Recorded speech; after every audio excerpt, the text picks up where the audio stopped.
So thank you so much for joining us today. My name is Emily Hanson. I am the Executive Director of the Blackhawk County Gaming Association. Also on this call today, we have Holly Altoff. Holly, do you want to unmute yourself and just say hi so people can? Hi, everyone. So Holly is our project coordinator. If you have applied for grant funding with us in the last 18 months, Holly's probably the person who, when you called our office to ask some questions, she was the one who answered. She does, I always like to say, our first line of defense with our grant applicants in terms of answering some of those introductory questions and also helping you through Foundant. Today, she is also going to be the one managing the chat on the Zoom call. So if you have questions throughout the session, feel free to put them in the chat. You can send them to Holly directly, or you can send them to the whole group. There will be time at the end. But just because we're expecting to have over 75 people on this call, it will be a lot easier if you put those things through the chat rather than trying to do the Zoom shuffle of unmuting and muting as we go throughout. So feel free to utilize that. We want this to be a good learning session for you. We are going to be talking about some changes that we're making as an organization. And we want to make sure that we're answering any of those pressing questions that you have. So don't hesitate to put them through the chat or to reach out to us afterwards. That'll be some common messaging that you'll hear today. Also on this call, we have some of our board members. So Blackhawk County Gaming has 16 board members who all live in Blackhawk County. I'm not going to make them all talk, but if you guys want to give a wave, we've got Jane Whittlesey, Eric Ritlin. I saw Nick Evans jump on as well. Then did I miss anyone else? I don't, and then last but certainly not least, we have Alice Shirey. I am going to make her say a few words. She is our board president right now. Alice? Hello, everyone. Good afternoon. As Emily said, I'm Alice Shirey, and I'm currently privileged to serve as the president of the Blackhawk County Gaming Association Board. Thank you all for taking an hour out of your very busy days, doing very good things in our communities to learn a little bit more about some ways that we're kind of revising and revamping the way we're receiving grant applications and categorizing them.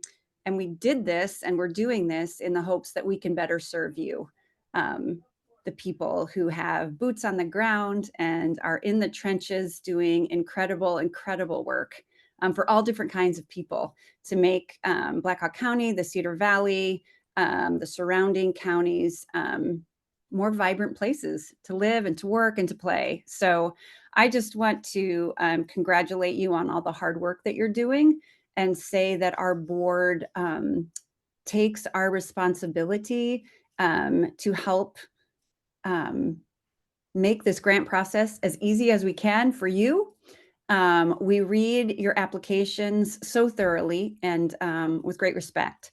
And so I hope that this session will clarify a whole bunch of things for you and make the process easier so that we can all continue serving the Cedar Valley and Blackhawk County and beyond. So thank you so much. Yeah, thanks, Alice. And I just have to give a shout out to our board of directors. They, all of these changes are coming because our board has spent a lot of time looking at the impact our organization has had over the last 15 years, but where they want to see in the future. We did 2 strategic planning sessions, one last January and one September, where we worked with a consultant who specializes in philanthropic giving.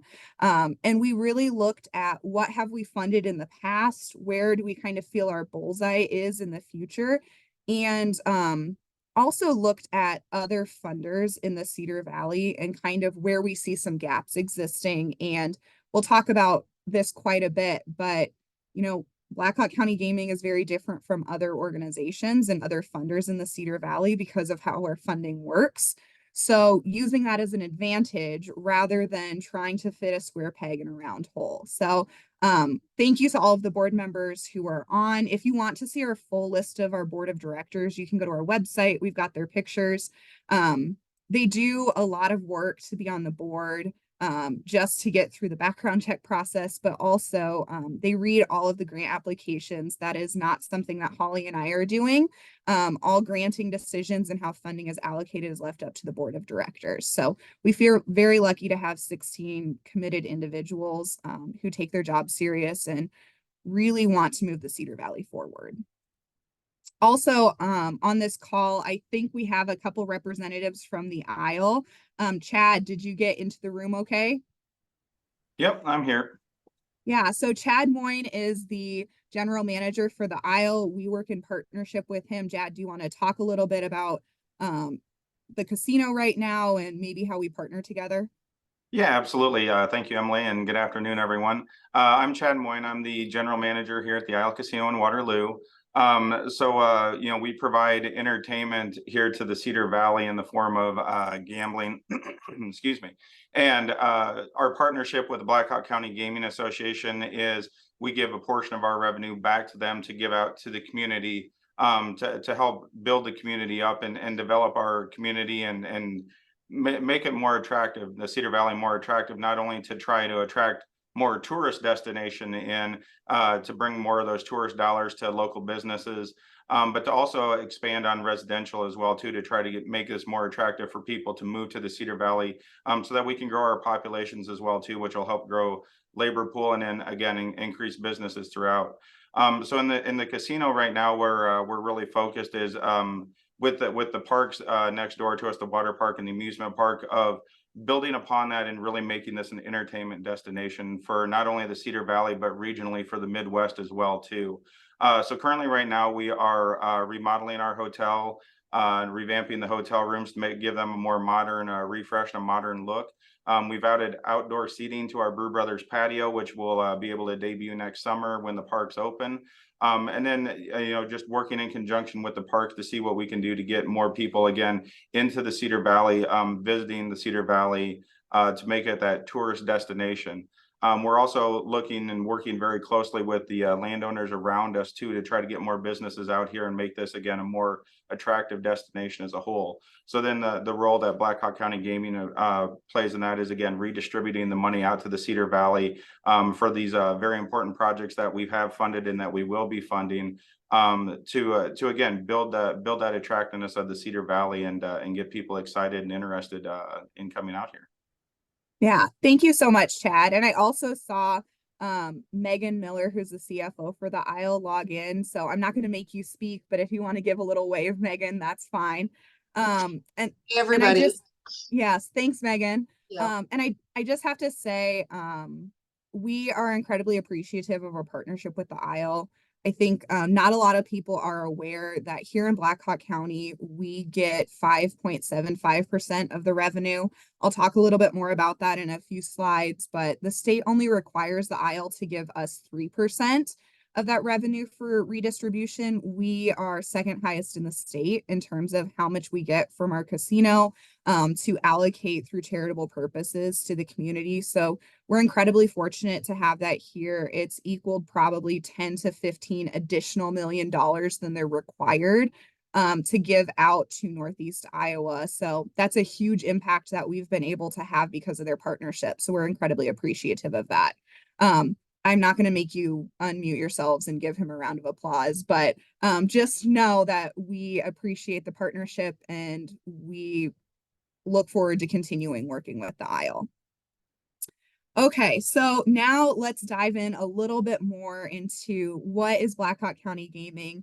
How are we different? What's our funding structure like, and ways to successfully apply for grants with us? So I always like to tell people, we are very different from other funders. So if you're applying for grants through the Community Foundation, the United Way, McElroy Trust, we work in partnership with them a lot, but our structure is very different. Our requirements are also different because of how our money works.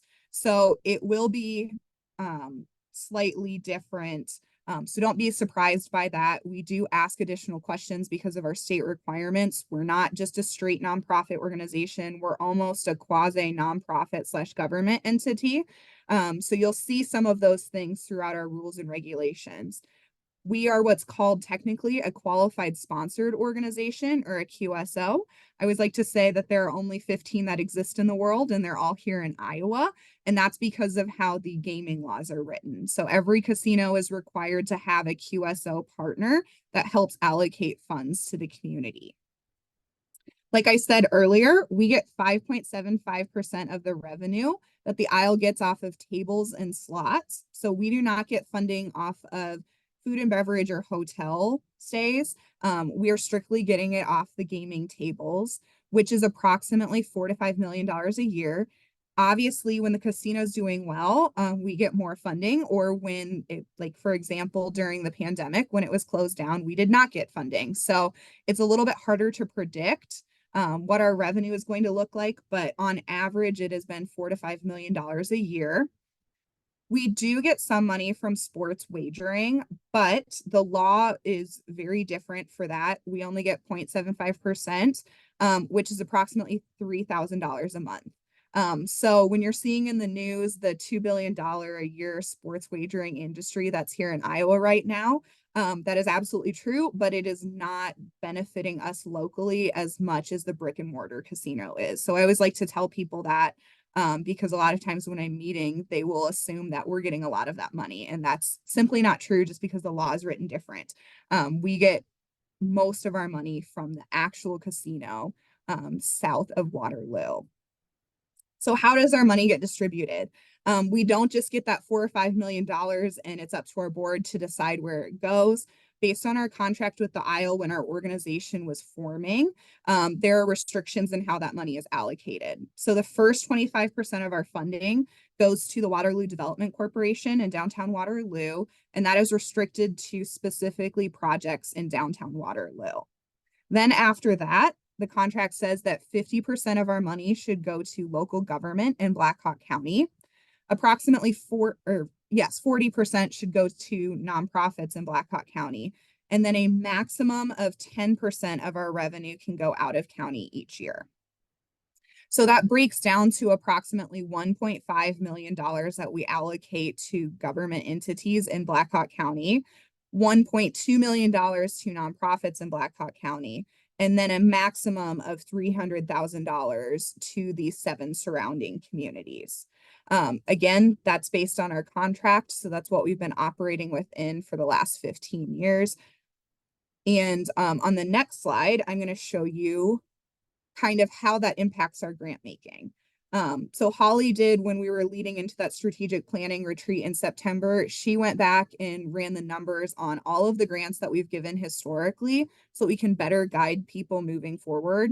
So our average grant size has historically been about $100,000, a little more than $100,000. But when you look at that breakdown, it mirrors that formula of the 50, 40, 10%. So the average grant size that we've given out to cities in Black Hawk County is $690,000. The average nonprofit grant that we've been giving out is $432,000. And then grants that are not located in Black Hawk County, so the 7 surrounding counties that we serve, $25,000. And again, that's reflected in that restriction of $300,000 outside of county. Our approval rate is approximately 30%. So that means of people who request grants from us, 30% get funding. That does not mean that they get full funding. It means they get something. So it's a highly competitive process. I would say our out-of-county grants are more competitive than in-county just because of that restriction as well. And I also think it's interesting to note that 85% of what we funded have been capital projects. So those are buildings, equipment, physical things that you see. It has not been programmatic support. And that's because of how our money works too. We get a lot of money from the casino, which is fantastic, but it has to go out because of state regulations each year. So we don't hold on to that for investing. And if you actually look across the state at other QSOs, most of us are kind of the capital catalysts, is what we like to say. So we mainly fund capital projects and help build up capital infrastructure because of those things as well. Our average grant size for non-capital projects has been approximately $33,000 as well. So we have done some of those programmatic or operating things, but it's been significantly smaller. And then the next graphic shows kind of the categories that we funded. So I always have people ask me, give me examples of the types of projects that your board likes to fund. And I always hesitate to do that because what they really like to fund are things that are different and unique for individual communities. They don't want to fund a swimming pool in every town across Northeast Iowa. They want to fund things that help set you apart and kind of take you to the next level. And so we can kind of pool some of those resources as well. So 63% of what we funded have been parks and recreation. If you look at some of the big projects we funded, like the Sportsplex or Gates and Burns Park, or the Cedar River recreation in downtown Cedar Falls, those have all been kind of in the recreation space. Approximately 11% we have funded for libraries and museums. 23% have been for those human service organizations like the food bank, and then 3% has gone to public safety. These are our current grant cycles. They are not changing significantly next year. This is staying the same with our new grants program. We have 3 grant cycles a year. Each of them last 4 months long. It starts with a letter of intent. I always want to make sure that I'm super clear, though, that letter of intent does not mean that you send our organization a letter stating your intentions. Our letter of intent and application are done through a grant management system called Foundant. If you go to our website, there is literally a button that says Grant Portal here. You click that, and then the letter of intent is approximately 10 questions that you fill out. Only one of them you actually have to type something long. Most of them are yes, no, or number questions. So you fill out that information and then we review it to make sure that you are within our grant requirements and guidelines. And then if you meet those minimum qualifications, you are invited to submit a full application. So that full application is more like paragraph answers to very specific questions. There are about 10 questions that you get on the application that are different.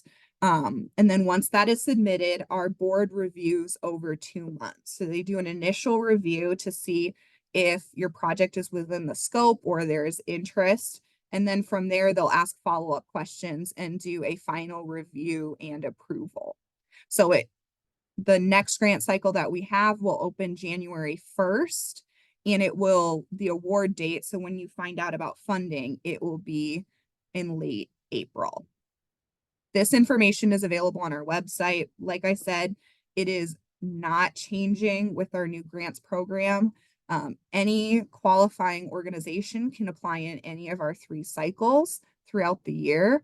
However, the timing is also important for when you come to our organization, and we'll talk a little bit about that in a second, but you have to have started the project and have significant amount of funds raised before it is appropriate to come to us as well.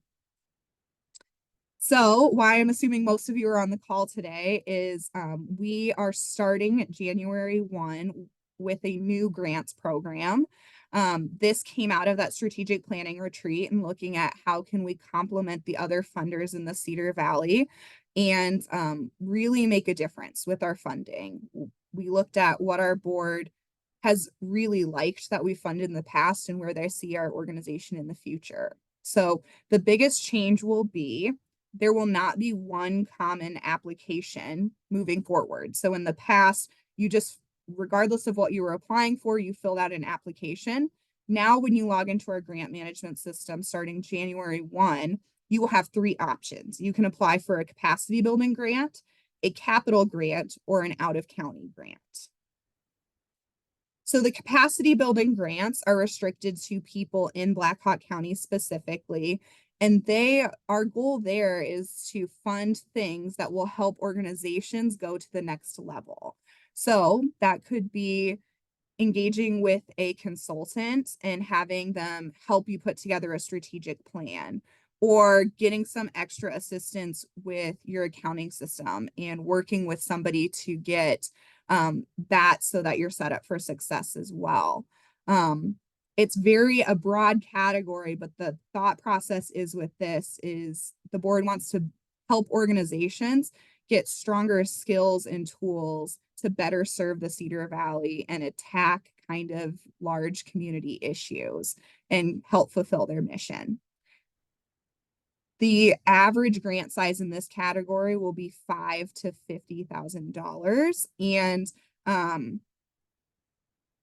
there is the potential that there might be renewable funding, but the real intention here is to help give you a boost temporarily so that you can be more successful, stronger, and sustainable long-term as an organization too. The next category will be our capital grants. Again, 85% of our funding has been in this in the past. We will keep doing it in the future. And the goal is to help build up cities, neighborhoods, and ultimately the greater Cedar Valley to be a better place to live, work, and play.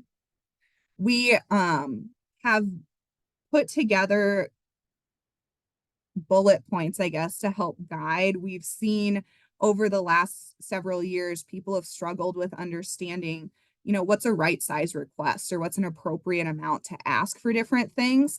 So all of those statistics and numbers that we put together, we're now sharing publicly. So on average, if it's been like equipment or some kind of building upgrade, we've been funding about $40,000. If it's a multi-million-dollar construction project for an organization, it's typically $250,000 to $500,000. And then we will typically fund 1 or 2 grants over $500,000 a year. But in order to be successful in that category, it's typically something that has multiple community partners involved. It's obviously a multi-million-dollar project.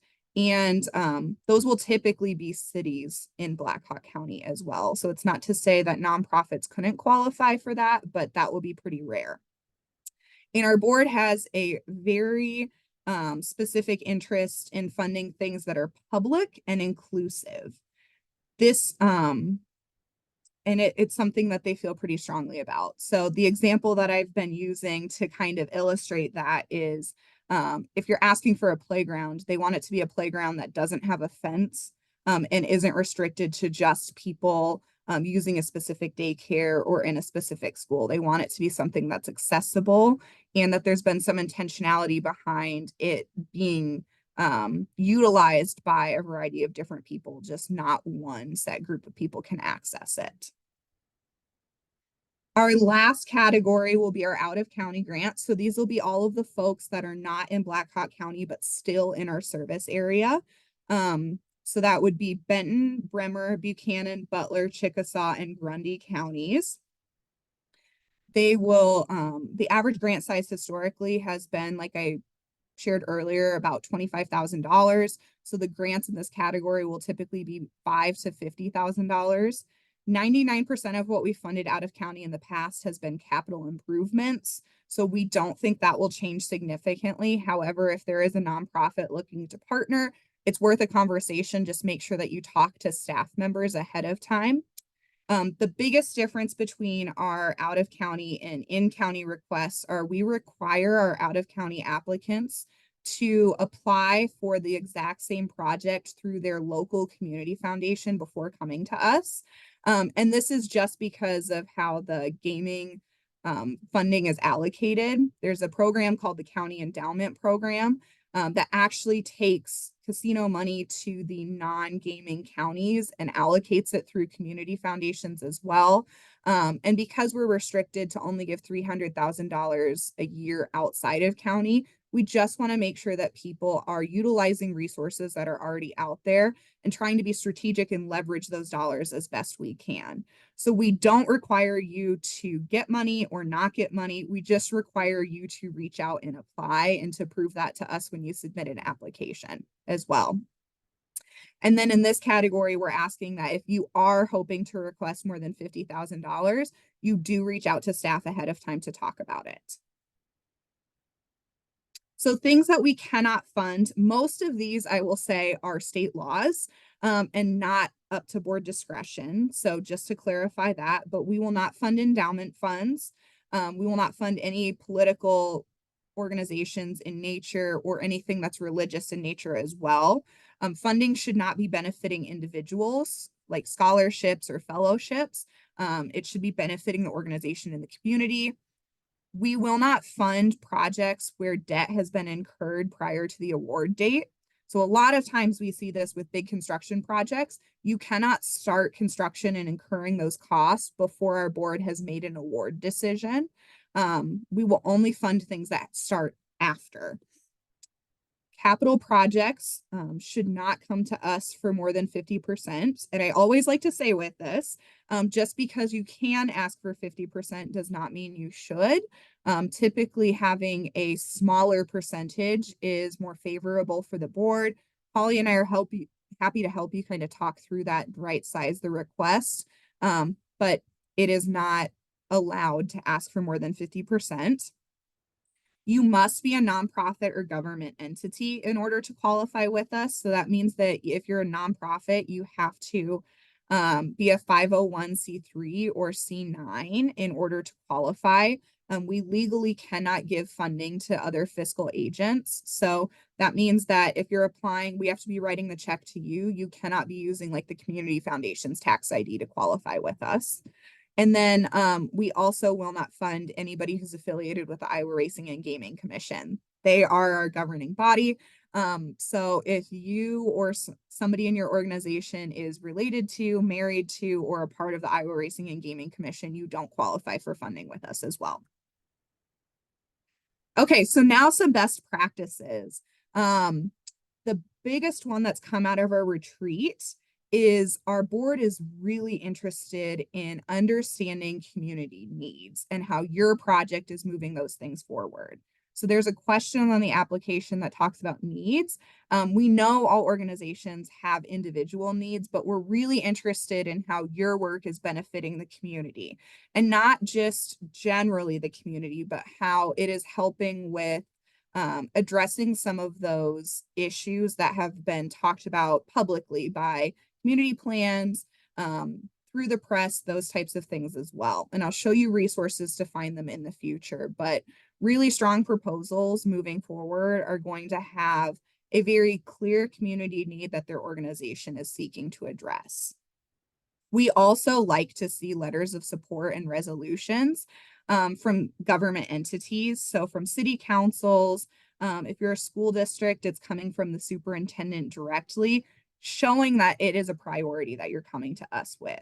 And I will also be very frank, our board likes to see that government entities are also financially investing in projects as well. It is pretty rare that our board will vote to fund something that from a public entity that has no public dollars in it as well. They want to make sure that it is a publicly recognized need and priority, not just a small group of people who are trying to push something forward. We will fund multi-year requests, but those things will be rare. They will typically be our larger projects, or some very rare cases for those capacity building things, depending on what an organization needs are.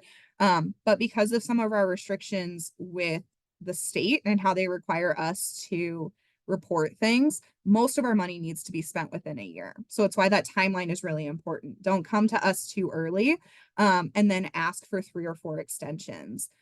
We really want to make sure that we're following that timeline, and that is something, especially if you've applied with us in the last 6 months, you see our board is looking at a lot more closely, and it's simply because we're getting more pressure from the state on that as well. Our board really likes to see collaboration from organizations. So it's not just one entity moving the thing forward, but there are multiple partners involved, and not just financial partners, although that's definitely a plus. But really, if it's a big community issue, how are you working with others to make sure that's being addressed? In order to come to us and be successful, you have to have significant funding committed. It is not an Emily or Holly or Blackhawk County Gaming Board preference. I think if we had our way, we would be first dollar in on most projects, but that simply just doesn't work for the way that our organization is structured and some of the rules that we operate within. So there's not a, you have to reach this threshold in order to be successful. It's going to depend on the size of the project, but you need to have a significant amount of the funding, not just plan for where you're going to ask, but be committed in order to be successful with our organization. We ask that your timeline be really realistic. I've now been in this job 3 years. Holly has been in this position coming up on 2. We see a lot of capital projects come through. We know pretty quickly if something is realistic in terms of fundraising capability in this community, but also in terms of construction. So please make sure that what you're sending to us is super realistic and you're confident that you're going to be able to achieve not just your fundraising goals, but also those construction goals in the timeline that's listed. Our board can do extension requests, but we're getting more and more of those. And I think those will not continue. It's not an automatic yes that you'll get an extension if you need them. So we just want you to be realistic with us as much as possible. If you're submitting a request for over $100,000, you need to meet with staff beforehand. And I want to urge you to do it before the letters of intent even open. When we did the in-person session last week, we brought up the example of there was a grant cycle last year on the deadline day. Holly and I were literally on the phone the entire day answering questions about our LOI. And so it's really hard to get us that last week. But so please plan ahead of time. We want to help you as best we can. We want to give you the adequate time to answer your questions and to be set up for success. So we do ask that as much as you can, you try to contact us and give us some lead time too. We're only a staff of 2 allocating $4 to $5 million a year with 16 board members. So we do get pulled in different directions pretty regularly. So don't take it personal if we can't immediately answer your questions. We want to help you. Just make sure that you plan ahead and contact us ahead of time. And then the last recommendation for strong proposal would be if you are a new applicant, we also encourage you to meet with us ahead of time. So that means new in terms of your organization hasn't applied with us before and received funding, but it also means if you're a new staff member in an organization, we do encourage you to reach out to us just because we do have some different nuances that other funders don't have to worry about. We don't want you to spend your time and spin your wheels trying to guess what some of the things are. Holly and I are happy to help address those things. So I don't know if any of you have seen it yet, but Holly worked with IFC over the summer to put together a new website. It's much more user-friendly. And on the website, we have a resources tab. And this should be your catch-all when you're applying for grants with us or an LOI. This is where you should go to look for some information. So the first thing you're going to find on this tab, there are links to community plans. So it's got like the Waterloo 2030 vision information. It's got the City of Cedar Falls strategic information for the next year. Intercog has a ton of community plans around transportation, trail systems, etc. We've got links to all of those things on our website so that you can find them easily. I would also say that if you are aware of other plans that we don't have listed, please send them to Holly and I. We're happy to help highlight them for other people to use moving forward. We also have a publicity guide. Because of our relationship with the ISLE, we want to make sure that they are getting the proper recognition for their contributions to our organization and to projects. So we have some information listed on how to recognize our organization in the ISLE there. We also have a template on how to put a budget together. It says this on our grant application, but just to reiterate, we want to see both the income and the expense side of the budget, not just what you're going to spend the money on. If that is a little foreign to you or you're uncomfortable with that, I highly recommend checking out our template that we have. You don't absolutely have to use it, but it's a great place to start. And then likewise, we have a document that talks about financial information that we are interested in seeing.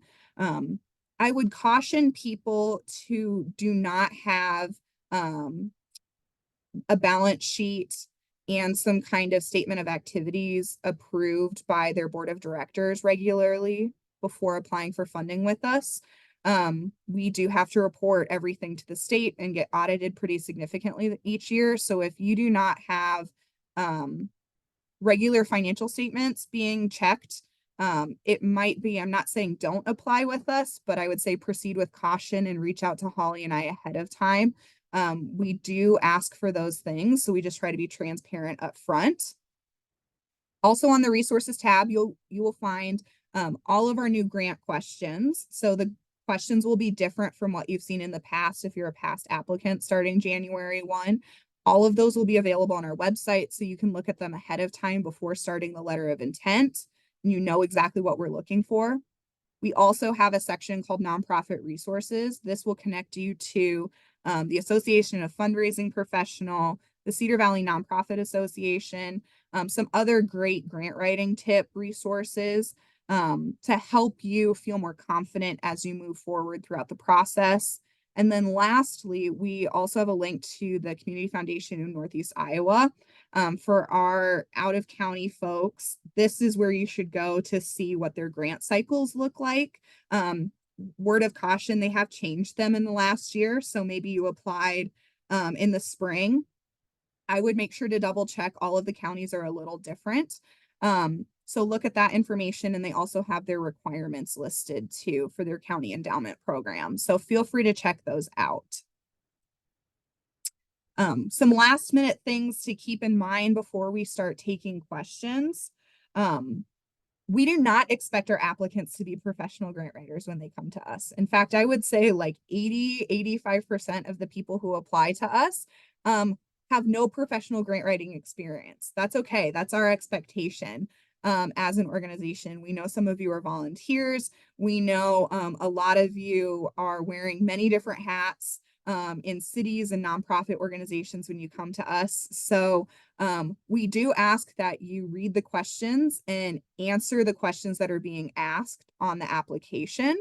But we do not have the expectation that you're going to write a professional grant. So please don't hesitate, or don't let that scare you or intimidate you when you're starting the process. We're here to help you through it. That being said, though, we do want you to be as clear as possible. Please answer the questions that are being asked directly. We have prompts that I hope are helpful with each of the questions that kind of show you what we're specifically looking for. And I would also urge you to have somebody who isn't familiar with your organization read the application before it gets submitted to us. On occasion, Holly and I will read them and be unclear and ask some follow-up questions. Just because you tell us something on the phone, you have to put it in the application. Our board members are not hearing all of the conversations you have with us. And like I said earlier, they're the ones who read, review, and approve the grant funding. So we try to help as best we can, but we're probably working with 20 to 30 applicants each grant cycle. It's always going to be best and strongest if you can put it in the application and be really clear about what you're specifically asking us to fund. Also, don't wait to reach out to us. Like I said, we're a staff of 2, serving 8 counties.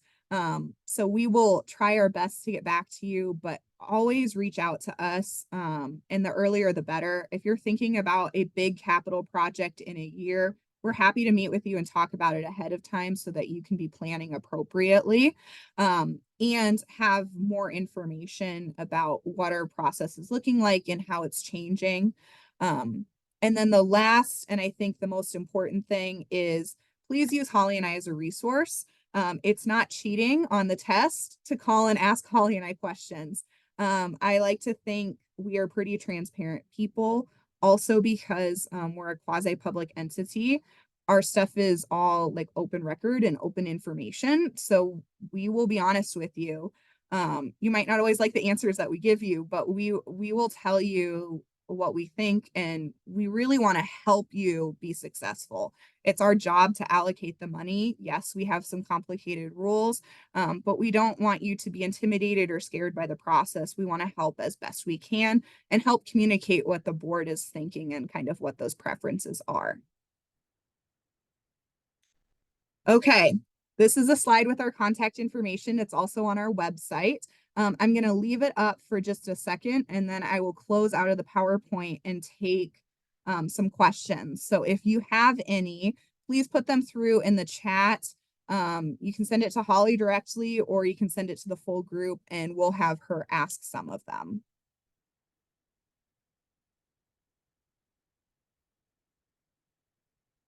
Okay, Holly, did any questions come through? Okay, so I'm going to answer questions that we got from the in-person session that I think might be applicable and helpful. So you still have time to ask any of those other follow-up questions. The first one we got was, if you are an entity that serves organizations across multiple counties, how does that kind of work? So we count you in the county that you have the largest population being served. So like Janesville, for example, has a couple streets in their area that are technically a Black Hawk County, but most of their city is in Bremer County. That is then qualified as Bremer County. And we will not fund things that are not in our 7-county service area. So don't apply to us if your organization does work 2 days a week in Waterloo and 3 days a week in Cedar Rapids. That won't qualify with us.